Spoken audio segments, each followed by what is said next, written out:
সুষ্ঠু নির্বাচনের জন্য 3 বছর মেয়াদী একটা প্রকল্পের কথা শোনা যাচ্ছে। এই নিউজ সমকালে সুন্দরভাবে শিরোনাম করেছে, নির্বাচন সুষ্ঠু করতে 3 বছর মেয়াদী প্রকল্প। এখন এই নিউজ শুনেই বিএনপি নেতাকর্মীদের হার্ট ফেল। এটা আবার কি ভাই, নির্বাচন সুষ্ঠু করতে 3 বছর মেয়াদী প্রকল্প, এর মানে 3 বছর লাগবে সুষ্ঠু নির্বাচন করতে, তাও প্রকল্প। 3 বছর হয় কিনা কে জানে।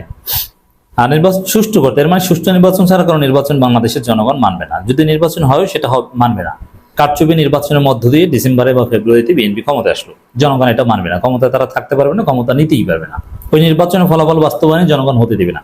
সুষ্ঠু নির্বাচন এটা একটা মাস্ট বাংলাদেশে। সেখানে 3 বছর মেয়াদী প্রকল্প, মানে 3 বছর লাগবে। যদি এটা একটা জাতিসংঘের প্রকল্প, কিন্তু বাস্তবতা এটাই।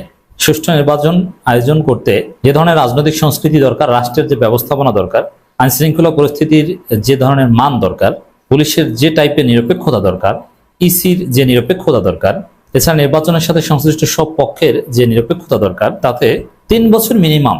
অর্থাৎ জাতিসংঘের যে প্রজেক্ট, এটা বাস্তবসম্মত যে 3 বছরের কম আদৌ সম্ভব নয়। বাংলাদেশে সুষ্ঠু নির্বাচন হয়নি বললেই চলে। এখন এত রক্তের পরও কি সেই কারচুপি নির্বাচন আমরা দেখবো? ওই তারেক রহমান বলেছে যে 3 মাসও নির্বাচন করা সম্ভব, অতীতে বাংলাদেশে হয়েছে। ভাই সেটা কেমন নির্বাচন সম্ভব? মাগুরার উপনির্বাচন আপনারা সেরকম করতে চান, আবার সেটা বাংলাদেশে হবে না, জনগণ মানবে না।